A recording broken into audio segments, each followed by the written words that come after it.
करतोय. सचिन इटकर यांना विनंती करतो त्यांनी प्रमिलाताई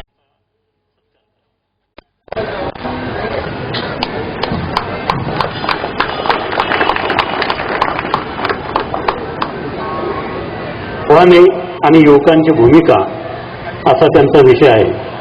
सचिनजी, आपल्या मनात कदाचित येईल की समोर फार युवक नाही आणि त्यांच्या संदर्भात मला बोलायचं आहे, परंतु आपल्याला कल्पना आहे की वेगवेगळे तंत्रज्ञान विकसित झाल्यामुळे उपलब्ध झालेले आहे आणि वसंत व्याख्यानमालेने देखील नवीन तंत्रज्ञानाचा अवलंब करून या वर्षापासून आम्ही आमची वेबसाईट लॉन्च केले आणि या वेबसाईटवर दररोज होणारी व्याख्यानं ही अपलोड केली जातात आणि या साईटला अतिशय चांगला प्रतिसाद हा लाभलेला आहे. त्यामुळे आपलं व्याख्यान हे केवळ इथल्या श्रोत्यांपर्यंत नाही तर जगभरातल्या जिज्ञासू नागरिक युवकांपर्यंत हे पोहोचणार आहे.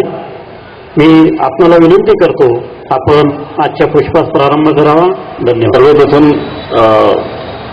संयोजकांना धन्यवाद देतो. मी या ठिकाणी संवाद साधणार आहे, आपल्याचे व्याख्यान देणार नाही, कारण जगभरामध्ये फिरत असताना जे काही अनुभव आले आणि आमच्या संस्थेमार्फत आम्ही बऱ्याच देशांचा अतिशय तंत्रशुद्ध पद्धतीने अभ्यास करतो आणि त्यातून मला एक या ठिकाणी भूमिका अशी मांडायची आहे की आज जगाचं वैचारिक नेतृत्व हे कित्येक शतकानुशतके ज्या देशाने केलं, भारत देशाने केलं आणि या भारत देशाच्या वैचारिक जे काही सैद्धांतिक आपण जे काही या जगाला दिलेलं आहे त्यातून अनेक देशांनी प्रेरणा घेतली आणि ते देश आज आपल्यापेक्षा पुढे निघून गेले. तर भारत देश हा खरंच एखादी दिशा आपण ती दिशा विसरलो आहोत का? आपल्याला नक्की कुठल्या दिशेला जायचं आहे आणि 21व्या शतकामध्ये भारताची भूमिका काय राहणार आहे याविषयी मी या ठिकाणी आज आपल्यासमोर एक संवाद साधणार आहे. सर्वप्रथम आज ज्यांच्या स्मृतीपत्रात हे व्याख्यान आयोजित केलेलं आहे त्या अकुलकर सरांच्या स्मृतीस मी अभिवादन करतो. आमचे मित्र श्रीकांत देनेजी, त्यांचे सर्व सहकारी यांनी मला या ठिकाणी या व्यासपीठावर माझी भूमिका मांडण्याची संधी दिली त्याबद्दल त्यांचे या ठिकाणी सर्वप्रथम त्यांच्याविषयी कृतज्ञता व्यक्त करतो. मित्रांनो, 2500 वर्षापूर्वी या जगामध्ये ज्ञानाची निर्मिती सुरू झाली असं अभ्यास केल्यानंतर आढळतं आणि 2500 वर्षापूर्वी ग्रीस युरोपमधला, भारत आणि चीन ह्या 3 देशांमध्ये पहिल्यांदा ज्ञानाच्या निर्मितीचं काम सुरू झालं. ग्रीसमध्ये प्लेटो आणि अरिस्टॉटल, चायनामध्ये कन्फ्युशियस आणि भारतामध्ये गौतम बुद्ध आणि कौटिल्य यांनी सर्वप्रथम ज्ञानाच्या निर्मितीला सुरुवात केली. मध्ये बरेचशी शतकं अंधकारमय होती, काही झालं नाही. नंतर अरब राष्ट्रांनी, मग ते इजिप्त असेल किंवा इराक असेल, या राष्ट्रामध्ये हे ज्ञान निर्मितीचं काम सुरू झालं. पुढे ते 14व्या-15व्या शतकामध्ये युरोपकडे गेलं आणि युरोपच्या अनेक देशांनी ज्ञान निर्मिती करण्याला सुरुवात केली आणि ते पुन्हा 16व्या, 17व्या, 18व्या शतकामध्ये ते अमेरिकेकडे गेलं आणि आत्ता एक वर्तुळ पूर्ण होत आहे. 21व्या शतकामध्ये पुन्हा हे ज्ञान निर्मितीचं सगळ्यात मोठं कार्य हे भारत आणि चीन या देशामध्ये सुरू झालेलं आहे. असा एक थोडक्यातला हा 2500 वर्षाचा ज्ञानाच्या निर्मितीचा आणि प्रगतीचा, मानवी प्रगतीचा एक प्रवास हा एक मागच्या 2500 वर्षातला आहे. भारत देशाने कायम जगाचं वैचारिक नेतृत्व केलेलं आहे. अणूचा शोध लावणारे कणाद असतील किंवा शून्याचा शोध लावणारे आणि पृथ्वी आपल्या भोवती आणि सूर्याभोवती फिरतं हे पहिल्यांदा सांगणारे आर्यभट्ट असतील. त्याच्यानंतर 1000 वर्षांनी कॉपर्निकसने तो सिद्धांत मांडला आणि तो जगाने जगाने त्याला मान्यता दिली. पण तो पहिला शोध हा आर्यभट्टांनी लावलेला आहे.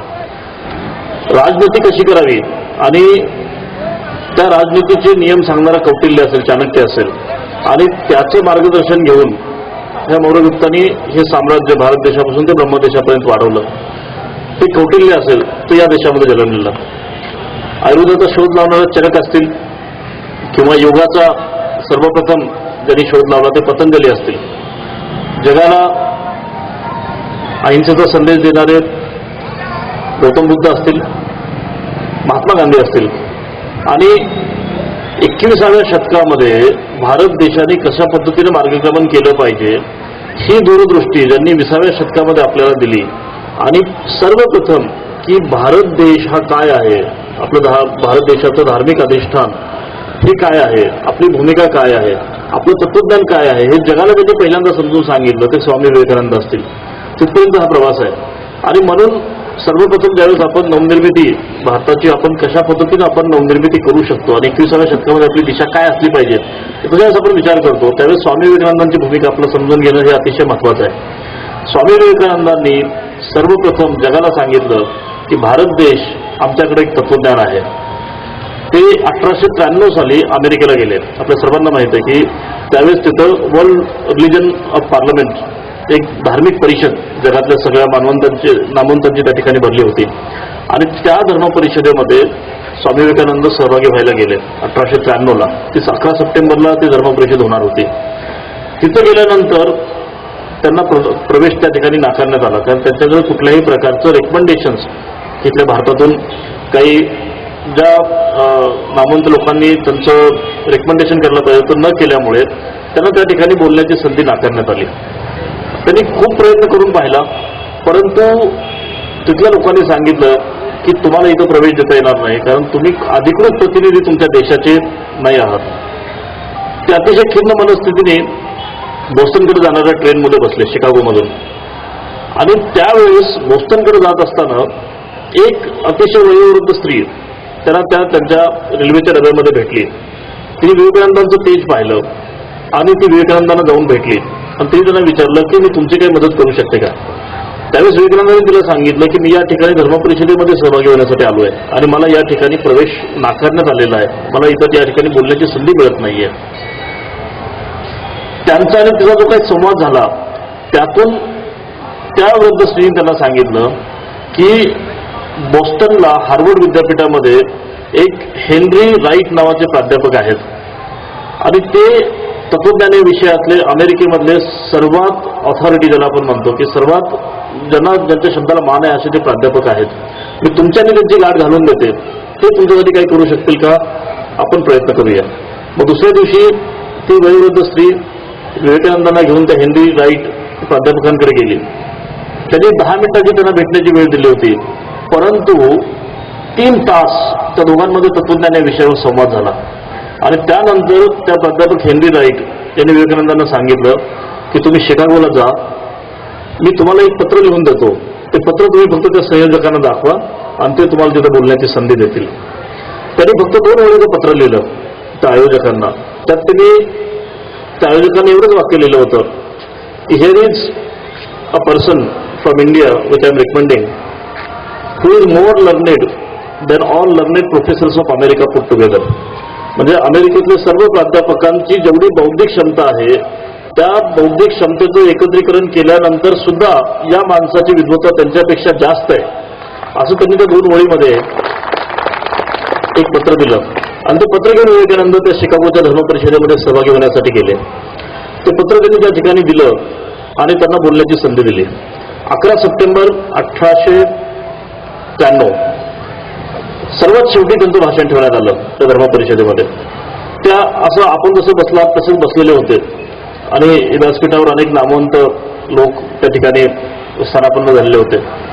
विवेकानंद त्यांच्या त्या आपल्या धार्मिक भगव्या वस्त्रांमध्ये त्या ठिकाणी बसले होते आणि तिथं अशी आपण जसं बसला तिथं सगळी सुटापुटातली मंडळी तिथं बसली होती अमेरिकेची.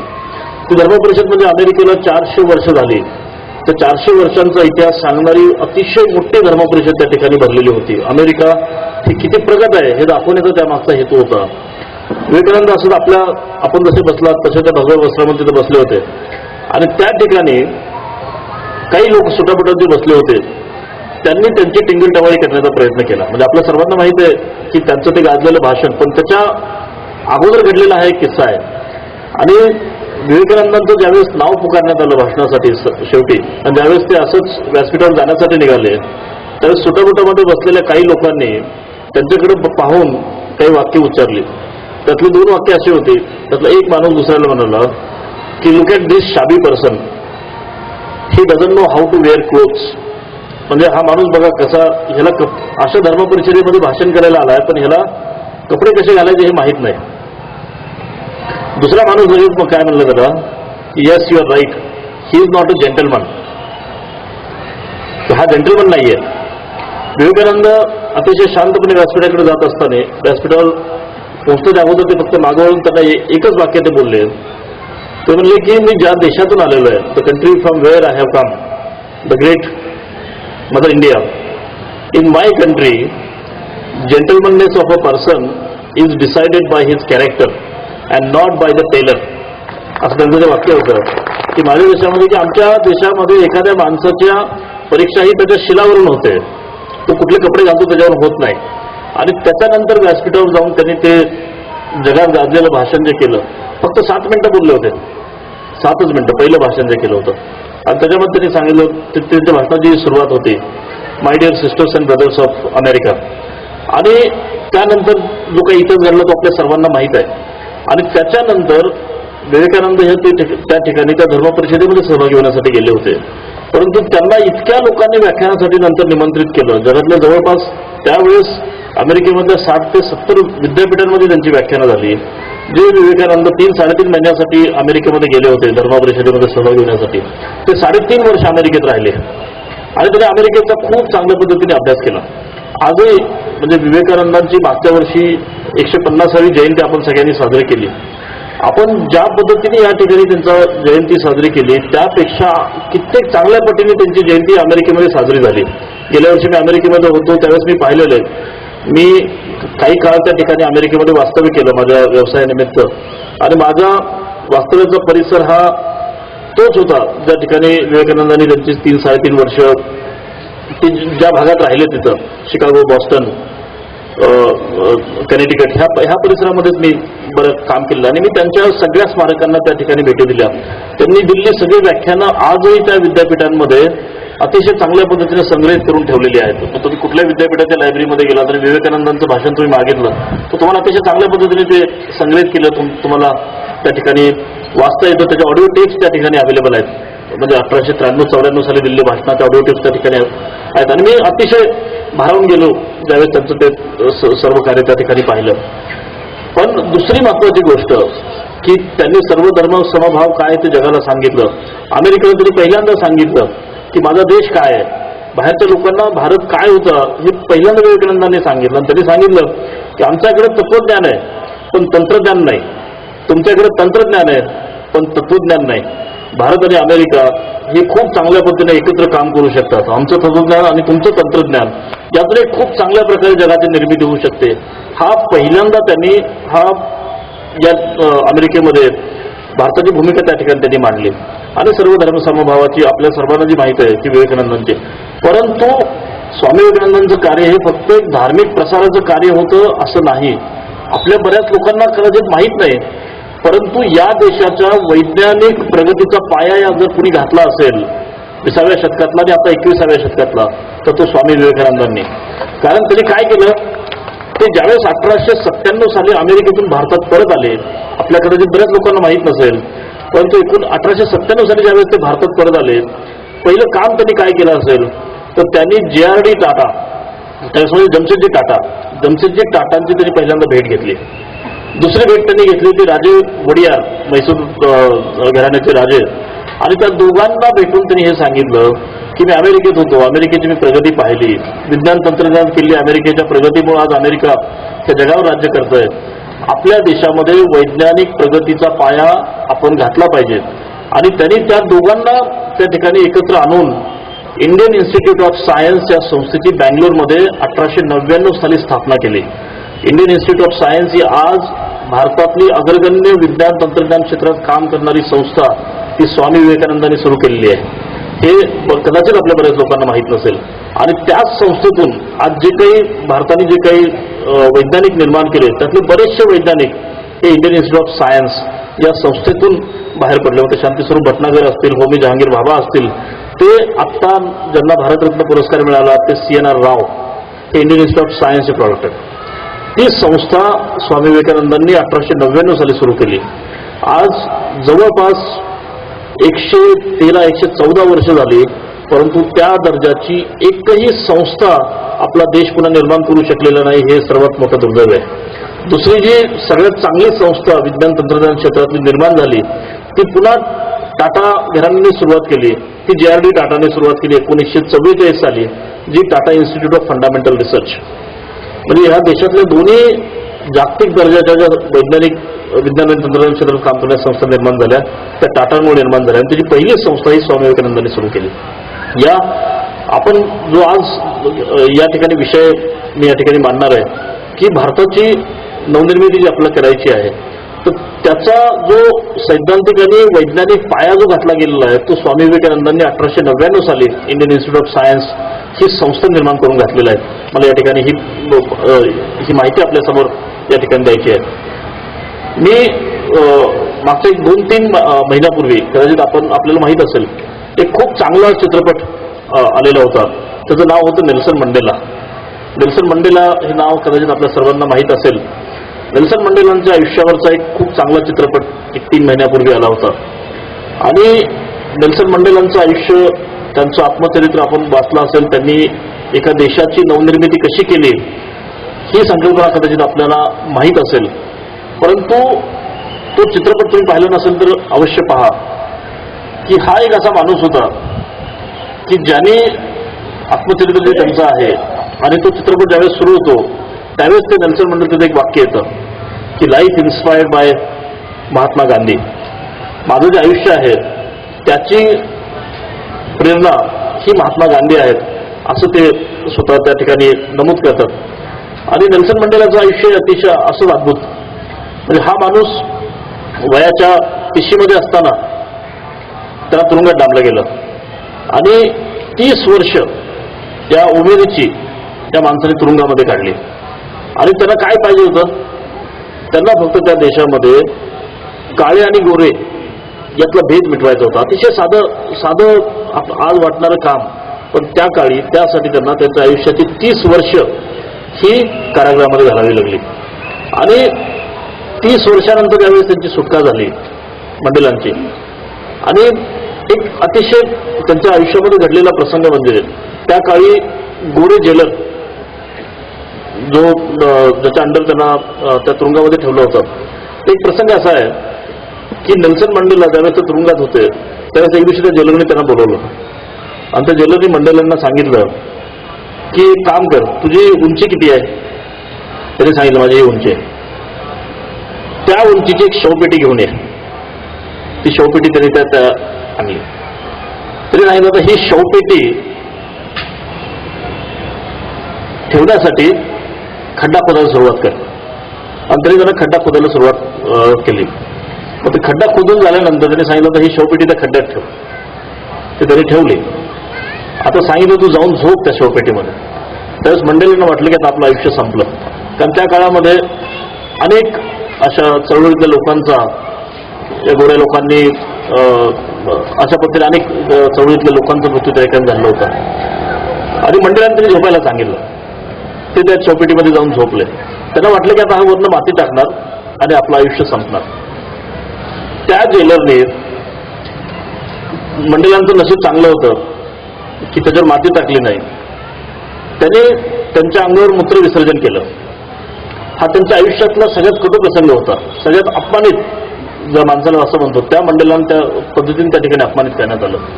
पण हेच मंडेला ज्यावेळेस तुरुंगातून बाहेर सुटले आणि 1993 साली त्यांना नोबेल पारितोषिक मिळालं आणि 1994 साली हेच मंडेला दक्षिण आफ्रिकेचे राष्ट्राध्यक्ष झाले. तर त्यांचा शपथविधीचा कार्यक्रम होता.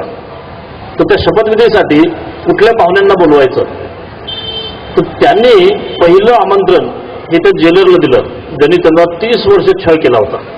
आणि त्यावेळेस त्यांच्या काळ्या लोकांनी त्यांना सांगितलं की आता आपण या गोऱ्या लोकांचा बदला घ्यायला पाहिजे. त्यावेळेस मंडेलांनी त्यांना सांगितलं की आता मी माझ्या उमेदीची 30 वर्ष ही तुरुंगात घालवली, मला आता संकुचित पद्धतीने वागायचं नाही. जे काही माझं आयुष्य आहे ते मला आता या राष्ट्राच्या पुनर्निर्माणासाठी खर्च करायचं आहे. आणि या मंडेलांनी त्या जेलरला त्यांच्या शपथविधीसाठी बोलवलं आणि त्याचा त्या ठिकाणी सत्कार केला. आणि तिथून त्या दक्षिण आफ्रिकेतल्या नवनिर्माणाला सुरुवात झाली. 10 वर्षामध्ये 1994 ते 2004 दक्षिण आफ्रिका हा जगातला एक प्रगतिशील राष्ट्र म्हणून उदयाला आलं आणि 10च वर्ष ते राष्ट्राध्यक्ष होते. त्यानंतर ते स्वतः पायउतार झाले. पण या 10 वर्षामध्ये त्यांनी त्या देशाचं नवनिर्माण केलं.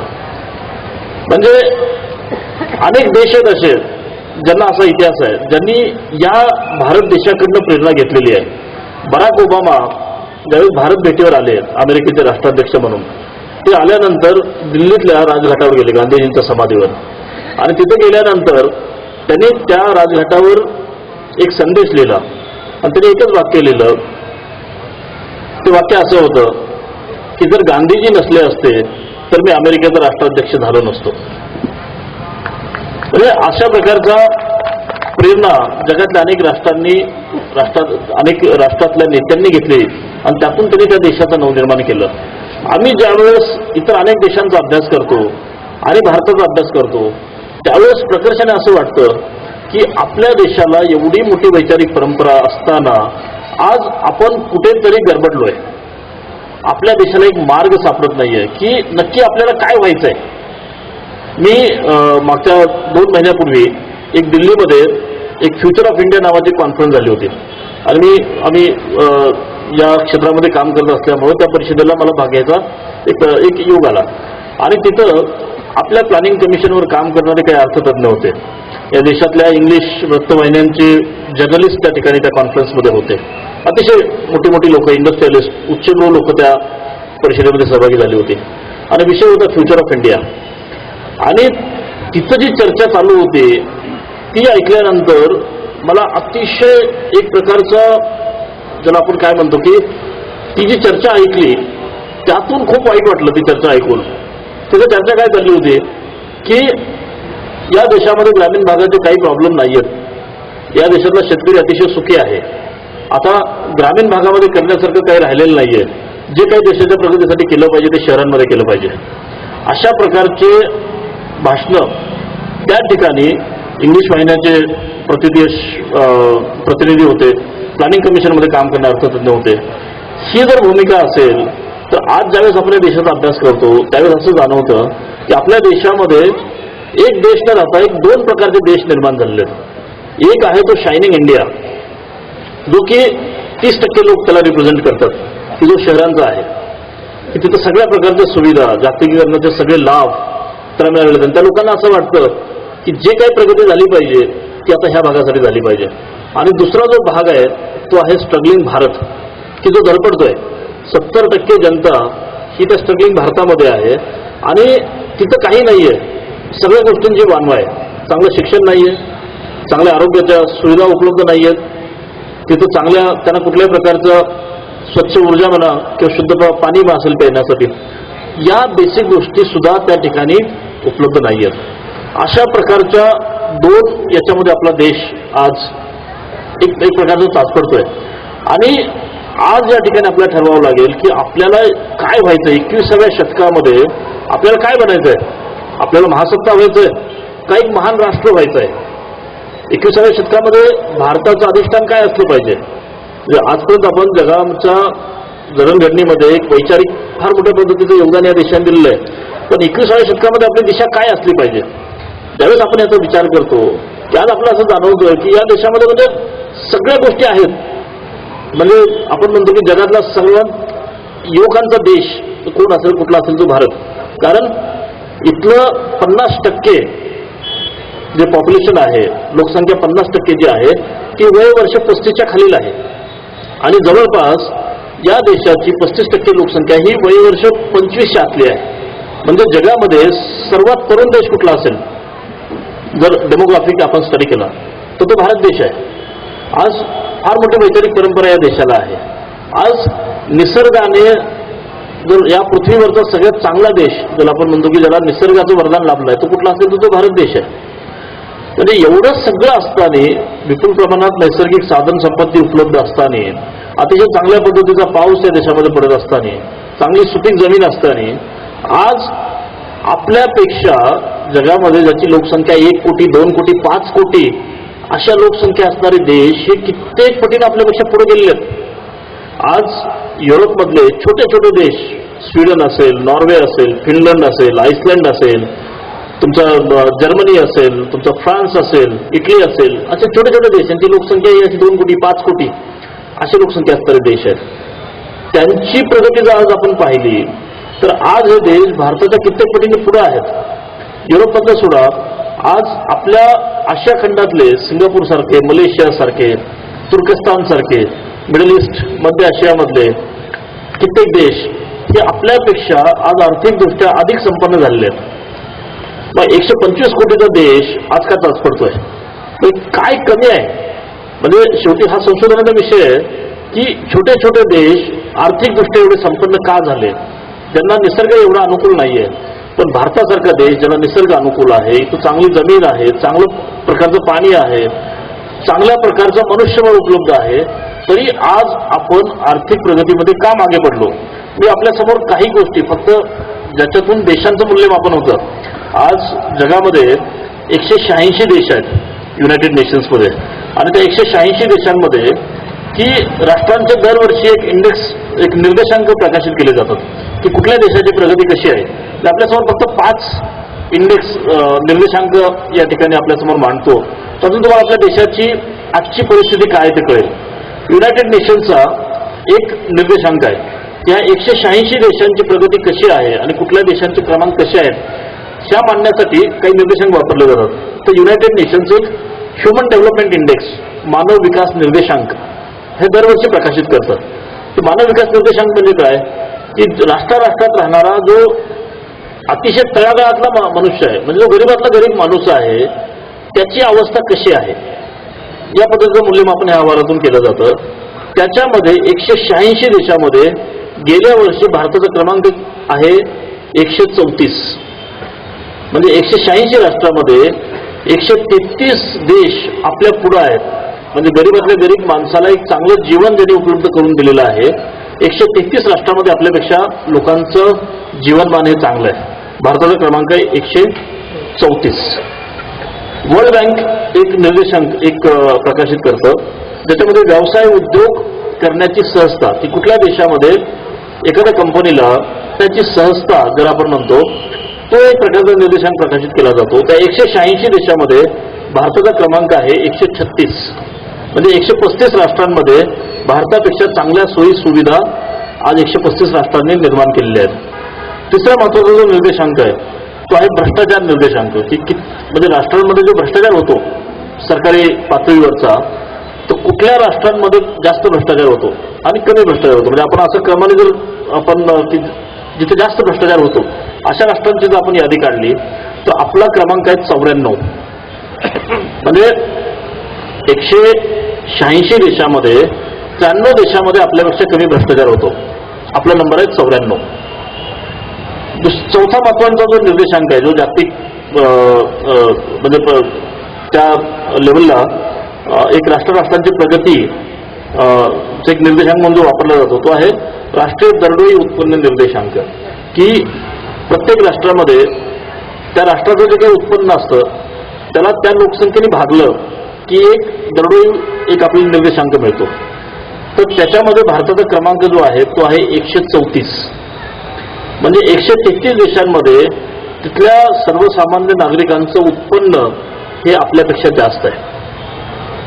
पाचवा जो सर्वात महत्वाचा निर्देशांक की सर्वांगीण यशस्वी देशांचा निर्देशांक, की या 186 राष्ट्रांमध्ये यशस्वी देश कुठले आहेत, सर्वांगीण ज्यांनी प्रगती केलेली आहे, त्याला आपण म्हणतो की इन्क्लुझिव्ह ग्रोथ. म्हणजे भारत काही देशांमध्ये फार पुढे आहे, पण इन्क्लुझिव्ह ग्रोथ ज्यावेळेस आपण म्हणतो की सर्वांगीण विकास जो की तळागाळामध्ये पोहोचलेला आहे, त्याच्यामध्ये भारताचा क्रमांक आहे 101. म्हणजे 100 देश आपल्यापेक्षा पुढे आहेत. म्हणजे एकंदरीत जर आपण हे सगळे निर्देशांक पाहिले तर आपल्या देशाची अवस्था आपल्याला आज कळते की आपण पहिल्या 100 राष्ट्रांमध्ये नाही आहोत.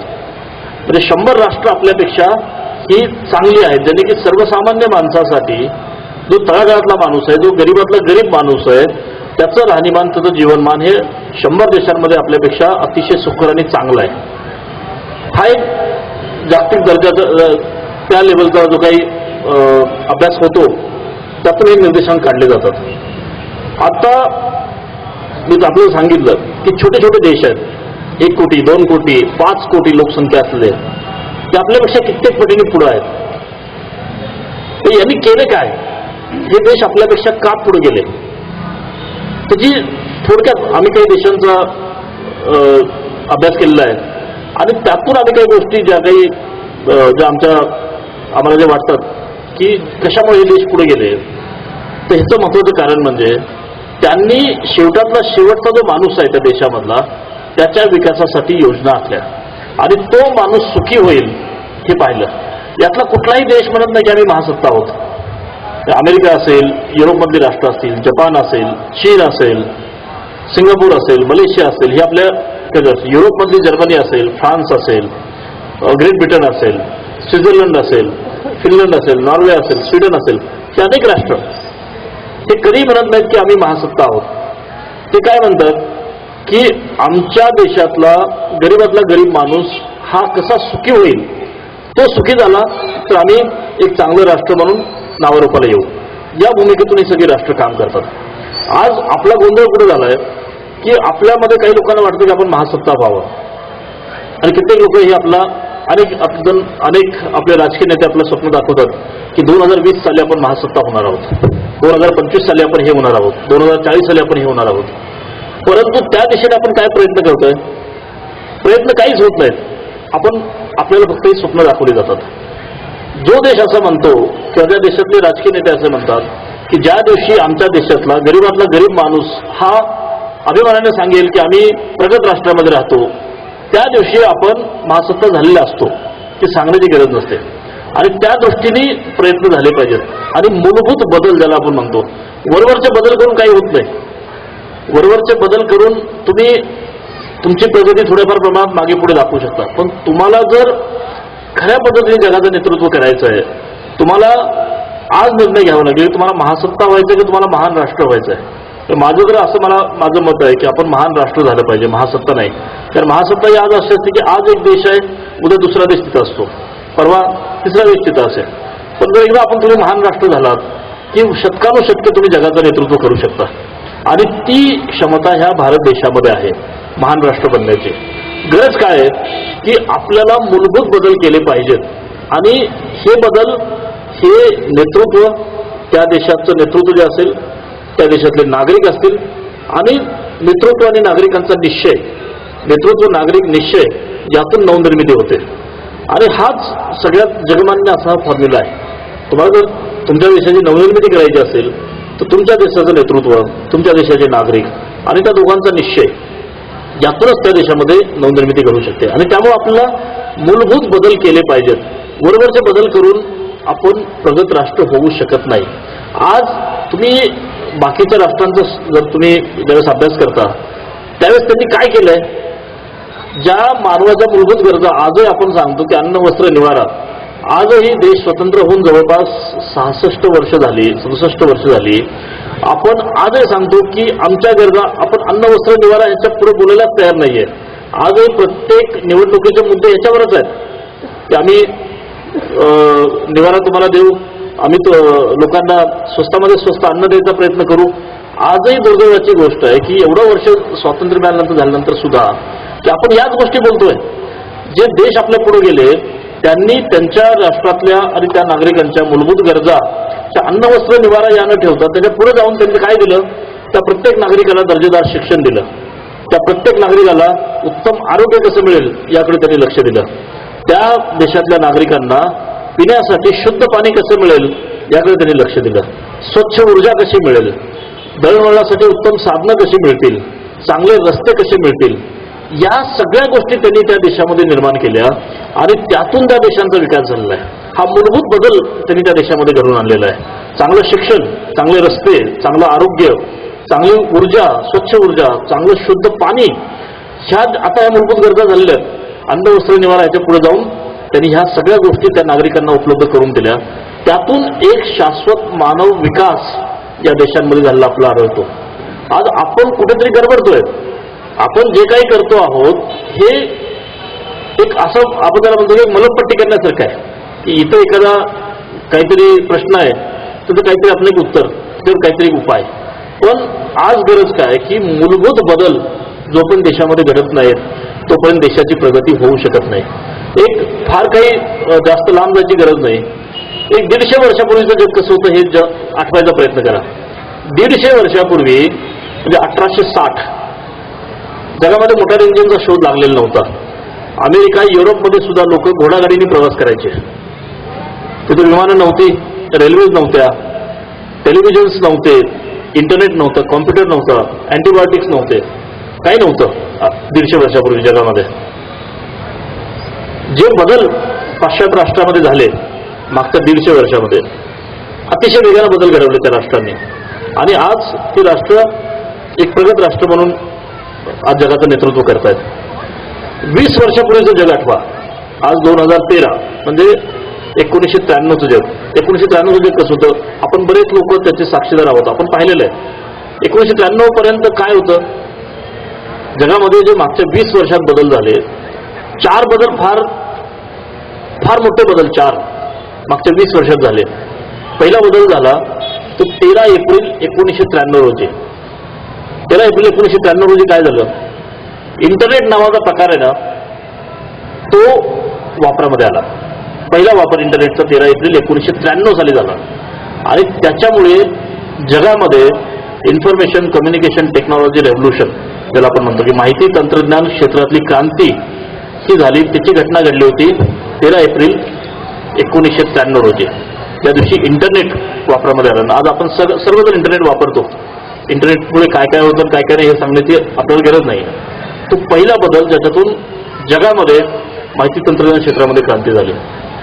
दुसरा बदल जो फार महत्त्वाचा झाला तो 1 जानेवारी 1995 रोजी, ज्या दिवशी या जगातल्या कित्येक राष्ट्रांनी वर्ल्ड ट्रेड ऑर्गनायझेशन या संस्थेला जन्म दिला. म्हणजे WTO ज्याला आपण आंतरराष्ट्रीय व्यापार परिषद असं म्हणतो, त्याचा जन्म 1 जानेवारी 1995 साली झाला.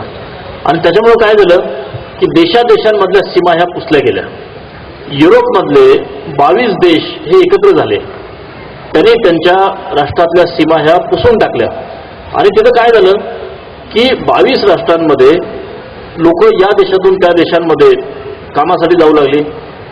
व्यापारी या देशातून त्या देशामध्ये कुठल्याही प्रकारचा विजा न घेता कुठल्याही प्रकारचा बंधनं त्यांनी ही काढून टाकली.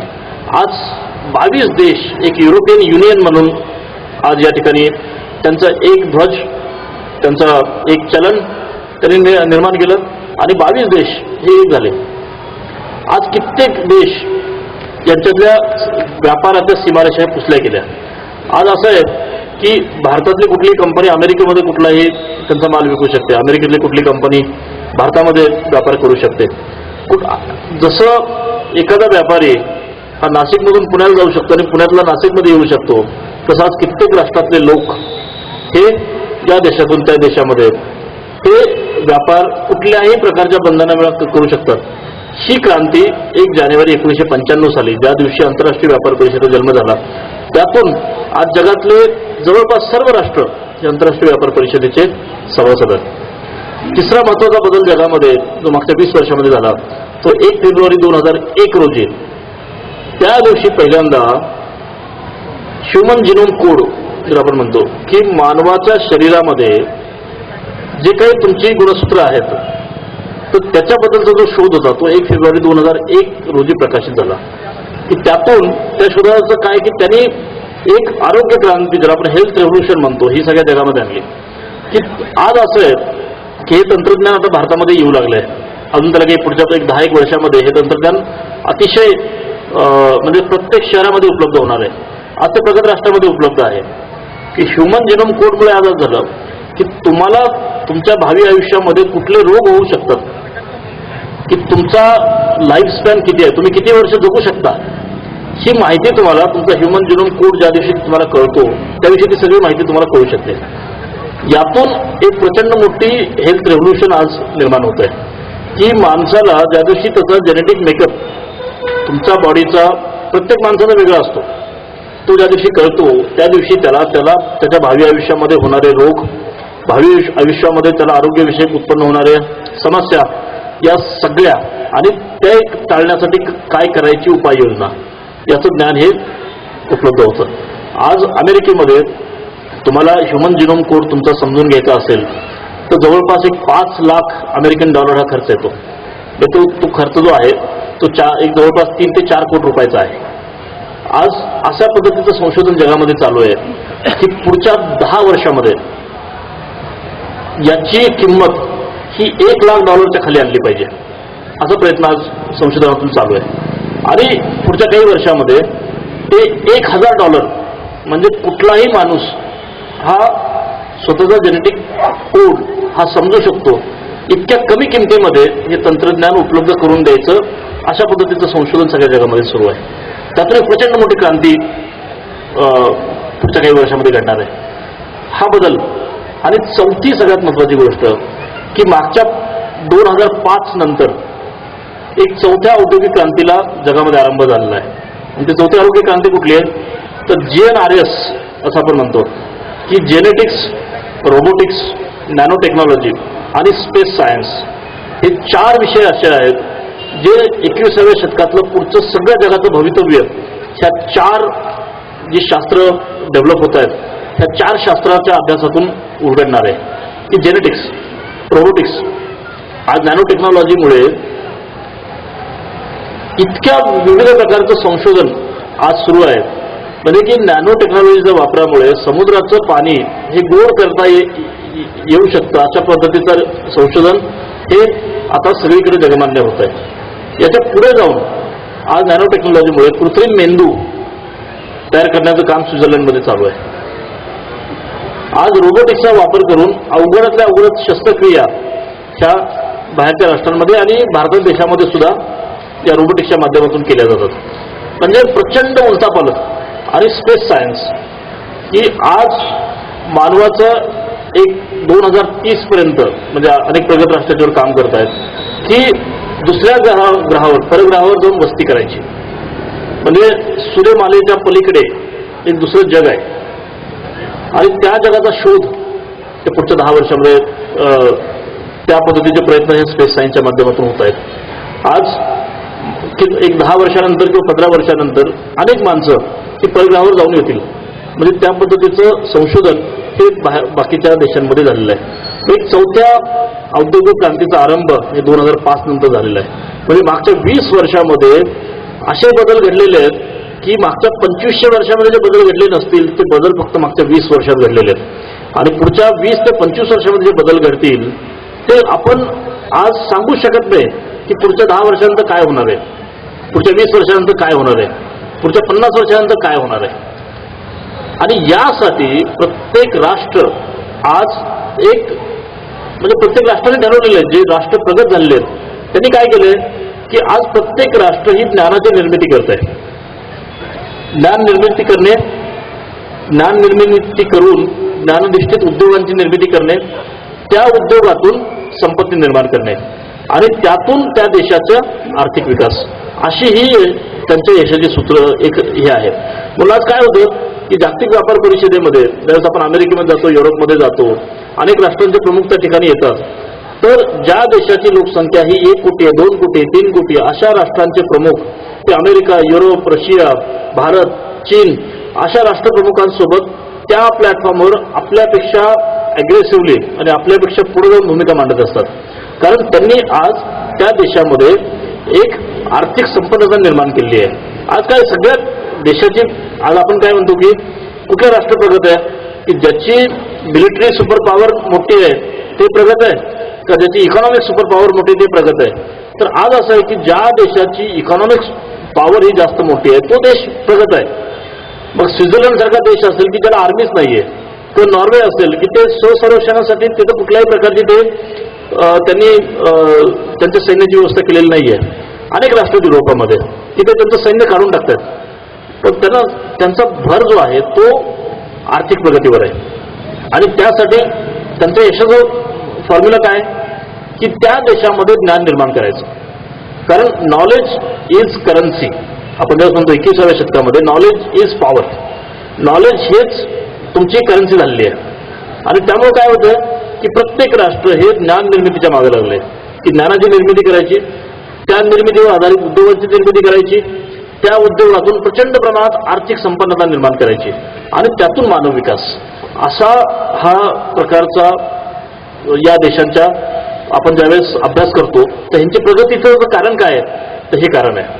आणि म्हणून आपल्याला जर प्रगत राष्ट्र व्हायचं असेल, आपल्याला जर एक महान राष्ट्र व्हायचं असेल, तर आज आपल्याला भूमिका घ्यावी लागेल या भारत राष्ट्राला की आपल्याला नक्की करायचे काय. आणि जर आपल्याला महान राष्ट्र व्हायचं असेल, प्रगत राष्ट्र व्हायचं असेल, तर आपल्याला मूलभूत बदल हे केलेच पाहिजेत. मूलभूत बदल जोपर्यंत आपण करत नाही, आणि या क्षेत्रामध्ये शिक्षण असेल, शेती असेल, विज्ञान तंत्रज्ञान असेल, संशोधन असेल, युवकांचं सबलीकरण असेल, याच्यामध्ये मूलभूत बदल झाले पाहिजेत. त्याशिवाय आपण प्रगती करू शकणार नाही. आणि म्हणून मला आपल्यासमोर पुढच्या 15 मिनिटांमध्ये ह्याच विषयांसंबंधी मी आपल्यासमोर बोलणार आहे की आज बघा जगामध्ये शिक्षणाविषय असा आहे की आज देशाला स्वातंत्र्य मिळून 66 वर्ष झाली, परंतु आपण चांगली शिक्षण पद्धती विकसित करू शकलेलो नाहीये. म्हणजे या देशामध्ये ज्यावेळेस ब्रिटिश आले आणि लॉर्ड मॅकॅलो हा त्यांचा ज्यावेळेस व्हाईसरॉय म्हणून या देशामध्ये आला, त्या मॅकॅलोने इथली जी शिक्षण पद्धती होती, गुरुकुल शिक्षण पद्धती, त्या मॅकॅलोने इथं आल्यानंतर त्याच्या लोकांना सांगितलं की भारतामध्ये सगळ्या ठिकाणी इथली शिक्षण पद्धती कशी आहे याचा एक सर्वे करा. मला या देशाची शिक्षण पद्धती बदलायची आहे. त्याचं कारण हे होतं की त्याने सांगितलं होतं की जर या देशाला तुम्हाला गुलाम बनवायचं असेल, या भारत राष्ट्राला जर तुम्हाला ब्रिटिशांचा गुलाम बनवायचं असेल, तर तुम्हाला या देशातली शिक्षण पद्धती ही नष्ट केली पाहिजे. आणि कारकून निर्माण होतील, ब्रिटिश शासनाचे कारकून निर्माण होतील अशी शिक्षण पद्धती तुम्हाला या ठिकाणी आणावी लागेल. आणि जी गुरुकुल शिक्षण पद्धती या देशामध्ये होती 19व्या शतकामध्ये, ती या लॉर्ड मॅकॅलोने मोडून काढली. आणि मग हा पॅटर्न आला तुमचा 10+2+3, 10+2+4. म्हणजे तुम्ही आज ज्यावेळेस ब्रिटनमध्ये शिक्षण घेता त्यांचं शिक्षण हे पूर्णतः बदललेलं आहे. पण आपल्या देशातून ब्रिटिश जाऊन 66 वर्ष झाली तरी पण आपण आपली शिक्षण पद्धती बदलू शकलेलो नाहीये. आज आता तुम्हाला कदाचित आश्चर्य वाटेल की आज आपल्या देशामध्ये 7 लाख खेडी आहेत. जो आपण ज्याला आपण म्हणतो की ग्रामीण भाग आहे, तर 7 लाख खेडे आहेत आपल्या देशामध्ये. त्यातल्या जवळपास 4.5 लाख खेड्यांमध्ये, हा नंबर मागे पुढे होऊ शकतो, पण 4.5 लाख खेड्यांमध्ये 7वीच्या पुढे शाळा नाहीये. आजही आपण 2014 साली आहोत तिथे. म्हणजे जवळपास 70% खेड्यांमध्ये 7वीच्या पुढे शाळा नाहीये. ज्या शाळा आहेत ग्रामीण भागातल्या त्यांची अवस्था जर तुम्ही पाहिली तर आपल्याला अतिशय वाईट वाटेल की काय पद्धतीचं शिक्षण आपण त्या ठिकाणी देतो. आज उलटी परिस्थिती शहरांमध्ये. आज शहरांमध्ये आपण CBSE, ICSE, IB अशा वेगवेगळ्या प्रकारचे पॅटर्न निर्माण करून शाळा निर्माण केलेल्या आहेत. त्या ठिकाणी मिळणारं शिक्षण आणि ग्रामीण भागामध्ये मिळणारं शिक्षण याच्यामध्ये किती तफावत आहे. म्हणजे आपण पहिलं जर मूलभूत बदल जर तुम्हाला जर राष्ट्राला करायचा असेल तर तो एक युनिफॉर्म एज्युकेशन सिस्टम निर्माण करणे, याच्याशिवाय कुठल्याच राष्ट्राची प्रगती होऊ शकत नाही. आज ज्यावेळेस आपण बाहेरच्या देशांमध्ये जातो आणि त्यांची प्रगती का झाली याचा ज्यावेळेस आपण अभ्यास करतो त्यावेळेस आपलं पहिलं कारण लक्षात येतं की या देशांमध्ये त्यांनी इक्वॅलिटी ऑफ ऑपॉर्च्युनिटी क्रिएट केलेली आहे. इक्वॅलिटी इन एज्युकेशन, म्हणजे एज्युकेशन ही माणसाची मूलभूत गरज आहे. आणि ते जर तुम्हाला चांगलं मिळालं तर तुम्ही चांगले नागरिक घडवू शकता. ते चांगले नागरिक चांगला देश घडवतात. आणि म्हणून तुम्ही चांगलं शिक्षण देणं. तर असं आहे का की ग्रामीण भागातले मुलं कमी हुशार असतात म्हणून आपण त्यांना एक वेगळ्या पद्धतीचं शिक्षण द्यायचं, आणि शहरी भागातले मुलं हे खूप हुशार असतात म्हणून त्यांना वेगळ्या पद्धतीचं शिक्षण द्यायचं. आज आपण देशाचा जर विचार केला तर या देशामध्ये खरी जर एक ग्रामीण प्रतिभाच आहे, त्या ग्रामीण भागातल्या लोकांनी त्या विकासामध्ये त्यांचं कॉन्ट्रीब्युशन मोठं आहे. मग आपण आपल्या देशामध्ये युनिफॉर्म एज्युकेशन सिस्टम का निर्माण करू शकत नाही. जोपर्यंत प्रत्येक नागरिकाला इक्वॅलिटी ऑफ ऑपॉर्च्युनिटी आपण निर्माण करणार नाही तोपर्यंत आपण देश कधीच प्रगती पथावर नेऊ शकत नाही. आणि पहिली गोष्ट केली पाहिजे की हे सगळे पॅटर्न स्क्रॅप करून पूर्ण देशामध्ये युनिफॉर्म एज्युकेशन सिस्टम ही आणली पाहिजे. आज असं आहे की बाहेरच्या राष्ट्रांमध्ये, म्हणजे मी अमेरिकेमध्ये असताना मी तिथल्या शाळांमध्ये भेटी द्यायचो आणि पाहायचो की त्या शाळा कशा चालतात.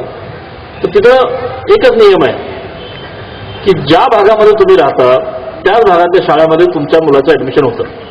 यात असं नाही की तुम्ही या ठिकाणी राहता आणि तुमचा मुलगा शिकायला दुसऱ्या ठिकाणी.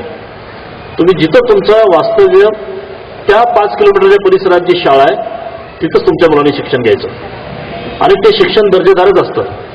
म्हणजे अंबानी जरी त्या भागात राहत असेल तर अंबानीचा मुलगाही त्याच शाळेत शिकणार आणि अंबानीचा ड्रायव्हर जरी त्या भागात राहत असेल तर त्याचा मुलगाही त्या शाळेत शिकणार. ही इक्वॅलिटी ऑफ ऑपॉर्च्युनिटी एज्युकेशनमध्ये जोपर्यंत आपण निर्माण करणार नाही तोपर्यंत देश आपण प्रगतीपथावर नेऊ शकत नाही. जी परिस्थिती प्रायमरी एज्युकेशनची आहे तीच परिस्थिती ही उच्च शिक्षणाची आहे. आज उच्च शिक्षणामध्ये काय की आपला ग्रॉस एनरोलमेंट रेशो जो आहे तो 12% आहे. म्हणजे आपलं आश्चर्य वाटेल की ज्यावेळेस 100 मुलं ही शाळेमध्ये जातात त्यातली फक्त 12 मुलं ही उच्च शिक्षण घेतात. म्हणजे 12वी नंतरचं शिक्षण आहे. म्हणजे राहिलेले 88 मुलं जातात कुठे? त्यांच्यासाठी आपण काही करणार आहोत की नाही? आणि ज्या देशामध्ये 88 मुलं जर ड्रॉपआउट होत असतील त्यांना जर उच्च शिक्षण मिळणार नसेल तर देश कसा प्रगती करू शकेल? हा मूलभूत प्रश्न आहे. त्यामुळे कुठलंही सरकार येऊ त्या सरकारचं टार्गेट हेच पाहिजे की ग्रॉस एनरोलमेंट रेशो हा आपण 80% 85% पण नेला पाहिजे. 100 मुलं शाळेत जात असतील तर त्यातली 80-85 मुलांनी उच्च शिक्षण घेतलंच पाहिजे तर आपण आपला देश प्रगती करू शकतो. त्यामुळे शिक्षण क्षेत्रामध्ये बदल होणं, मूलभूत बदल होणं हे अतिशय गरजेचं आहे. जे शिक्षण क्षेत्रात आहे तसंच शेती क्षेत्रात आहे. आज मागच्या 1-2 वर्षामध्ये पूर्ण जगामध्ये मंदी होती, आर्थिक मंदी होती. भारताची जरी आर्थिक आपण स्थिती पाहिली तर आपण त्या मंदी ह्याच्यातून गेलो. पण मागच्या वर्षभरामध्ये आपल्या देशाची अर्थव्यवस्था चांगली राहायचं कारण जर कुठलं असेल तर मागच्या वर्षी शेती क्षेत्राने जे काही निर्यात केल्या, शेती क्षेत्रामध्ये जे काही प्रकारचं धान्याचं उत्पादन झालं, ज्या विविध प्रकारच्या शेती क्षेत्रातील संबंधित जे उत्पादन झालं त्याची निर्यात ही 1.5 लाख कोटी रुपयांची होती आणि त्यामुळे या देशाच्या अर्थव्यवस्थेला कुठल्याही प्रकारचा धक्का लागला नाही. म्हणजे एवढं मोठं काम हे आपल्या देशातल्या शेतकऱ्यांनी केलं मागच्या वर्षी. परंतु आज अवस्था काय की जवळपास 60 ते 62% आपली लोकसंख्या ही शेतीवर निगडीत आहे. पण त्या शेतकऱ्याचं राहणीमान आणि त्या शेतकऱ्याची ज्या काही मूलभूत गरजा आहेत त्याच्यामध्ये काही फरक पडलाय का? त्याच्या राहणीमानात आपण काही बदल करू शकलो आहोत का? आज जी राष्ट्र पुढे गेली त्या प्रत्येक राष्ट्रांनी त्या शेतकऱ्यांना प्रगतीपथावर आणलेलं आहे. जोपर्यंत आपण 60 ते 62% लोक जे शेतीवर अवलंबून आहेत त्यांचं राहणीमान उंचावण्यासाठी प्रयत्न करणार नाही तोपर्यंत आपण प्रगतीपथावर जाऊ शकत नाही. आणि म्हणून शेती क्षेत्रामध्ये सुद्धा आज एवढं मोठं आपण ज्यावेळेस काम करतो त्यावेळेस ही सरकारची भूमिका असली पाहिजे की या शेतकऱ्यांना त्यांचं राहणीमान आपण कसं पद्धतीनं त्यांच्या राहणीमानामध्ये त्यांच्या उत्पन्नामध्ये आपण कशा प्रकारची भर घालू शकू, त्यांचं जीवनमान कसं उंचावू शकू या संबंधित जोपर्यंत आपण दीर्घकालीन योजना अंमलात आणणार नाही तोपर्यंत आपण पुढे जाऊ शकत नाही. आणि म्हणून काय झालं की बघा जगामधल्या युनायटेड नेशन्सने ठराव केला आणि आपल्या भारतीय शेतकऱ्यांचं अभिनंदन केलं की मागच्या वर्षी ज्या पद्धतीनं काम भारतीय शेतकऱ्यांनी केलं त्याच्यामुळे जवळपास आज 60 ते 70 देशामध्ये भारत अन्नधान्याची निर्यात करू शकला. परंतु भारतातल्या एकाही वृत्तपत्राने आणि टीव्ही चॅनल्सने याच्यावर एपिसोड केले नाहीत. म्हणजे आपण संध्याकाळची चर्चा ऐकतो, टीव्ही चॅनल आपण सगळे पाहतो, प्राईम टाईम असेल किंवा हे असेल किंवा ते असेल, प्रत्येक चॅनल एक चर्चा चालवतो. त्या चर्चेचे विषय असे असतात की आपण ती चर्चा ऐकतो कशासाठी असा प्रश्न आपला पडतो. पण कुठल्याही चॅनलने 1 तासाचा की भारतीय शेतकऱ्यांनी हे एवढं चांगलं काम केलं त्याचं कौतुक करण्याचा एकही एपिसोड हा रन केला नाही. म्हणजे आपली मानसिकता जी आहे शेवटी प्रत्येक राष्ट्राचं जे नवनिर्माण होतं ते त्या नागरिकांची मानसिकता कशी आहे ती फार महत्त्वाची असते. आणि म्हणून आज गरज आहे की आपण या शेतकऱ्यांना ताकद दिली पाहिजे. कारण लोकसंख्येचा 60 ते 62% जी लोकसंख्या ज्या क्षेत्रावर निगडीत आहे त्यांचं राहणीमान जीवनमान जोपर्यंत आपण बदलू शकणार नाही तोपर्यंत आपण देशाला प्रगतीपथावर एक ज्याला आपण म्हणतो की तिथून आपण घेऊन जाऊ शकत नाही. तिसरा महत्त्वाचा विषय संशोधन आणि विज्ञान आणि तंत्रज्ञान. आज मी तुम्हाला सांगितलं की स्वामी विवेकानंदांनी पहिली आपली भारतातली इंडियन इन्स्टिट्यूट ऑफ सायन्स ही संस्था सुरू केली आणि त्याच्यामुळे या देशामध्ये वैज्ञानिक क्रांतीचा पाया रोवला गेला. पण मागच्या 110-113 वर्षामध्ये आपण त्या दर्जाच्या संस्था निर्माण करू शकलेल्या नाहीयेत. आज बाहेरच्या राष्ट्रांनी शेकड्यांनी अशा संस्था उभ्या केल्यात. म्हणजे आपण कायम चायनासोबत बरोबरी करतो की चीन देशासोबत, पण चीनमध्ये इंडियन इन्स्टिट्यूट ऑफ सायन्स सारख्या 500 संस्था आहेत. आज तुम्ही चायनाची एज्युकेशन सिस्टीम बघितली ना की तिथं बेरोजगारी नाहीये. त्याचं कारण काय की त्यांनी अशा संस्था निर्माण केल्या की त्यातून मूलभूत संशोधन होतं. आज देशाला गरज आहे की आज नवीन सरकार येत आहे, तर नवीन सरकारने काय केलं पाहिजे की देशामध्ये अशा 500 ते 1000 नवीन संस्था इंडियन इन्स्टिट्यूट ऑफ सायन्स सारख्या निर्माण झाल्या पाहिजेत, ज्याच्यातून मूलभूत संशोधन होईल. कारण ज्यावेळेस मूलभूत संशोधन होतं त्याच्यातून तुमचे ज्ञान निर्माण होतं, त्या ज्ञानातून उद्योग निर्माण होतात, त्या उद्योगातून रोजगार निर्माण होतो. आणि म्हणून आपण ज्यावेळेस युवकांचा विषय घेतो की युवकांचं सबलीकरण ज्याला आपण म्हणतो की आज देशाचा तुम्ही विचार करा की 50% लोकसंख्या याचं जर तुम्ही वयोमान पाहिलं तर ती 35 वर्षाखालची आहे आणि देशाची जवळपास 35% लोकसंख्या ही 25 वर्षाखालील आहे. म्हणजे हा डेमोग्राफिक डिव्हिडंड ज्याला आपण म्हणतो, आपण म्हणतो की आपला भारत देशात तरुण देश आहे, परंतु हा तरुण देश दरवर्षी इथून पुढे 2 कोटी नवीन मुलं ही जॉब्स या ठिकाणी मागणार आहेत. आता पुढच्या काही वर्षामध्ये की दरवर्षी 2 कोटी नवीन रोजगार आपल्याला निर्माण करावे लागतील. म्हणजे देशापुढचं सगळ्यात मोठं आव्हान हे आहे की हे युवक त्यांचं शिक्षण घेऊन ज्यावेळेस नोकऱ्या मागतात तर इथून पुढे दरवर्षी 2 कोटी नोकऱ्या तुम्हाला निर्माण करायच्यात आणि त्यासाठी ज्ञानधिष्ठित उद्योगांची निर्मिती केल्याशिवाय आणि उद्योग जोपर्यंत भरभराटला येत नाही त्यातून जॉब क्रिएशन आपण कसं करणार. आणि म्हणून गरज आहे की ज्यावेळेस आपण युवकांचा सबलीकरणाचा विषय मांडतो की त्याच्यामध्ये प्रत्येक तरुणाला काम मिळालं पाहिजे. नाहीतर असं होईल की हा जो ॲसेट आहे तो उद्या लायबिलिटी होणार आहे. जर या युवकांना आपण काम देऊ शकलो नाही तर उद्या या देशामध्ये हाहाकार होईल की जर युवक कामाविना असतील तर मग जे झालं इजिप्तमध्ये काय झालं किंवा लिबियामध्ये काय झालं किंवा थोड्याफार प्रमाणामध्ये इराणमध्ये काय होतंय, सिरियामध्ये काय होतंय, इराकमध्ये काय होतंय की तरुणांनी क्रांती केलेली आहे. कारण त्यांना त्या देशामध्ये भविष्य दिसत नाही. म्हणजे प्रत्येक देशाने त्या देशातल्या तरुणांसाठी एक चांगलं भविष्य निर्माण केलं पाहिजे, ही त्या राष्ट्राची आणि त्या राजकीय जे नेतृत्व असेल किंवा जे सरकार असेल त्याचं सगळ्यात महत्त्वाचं कार्य हेच आहे. आणि म्हणून ज्यावेळेस आपण नवनिर्मिती भारताच्या नवनिर्मितीचा विचार करतो तर त्याच्यामध्ये युवकांची भूमिका फार महत्त्वाची राहणार आहे.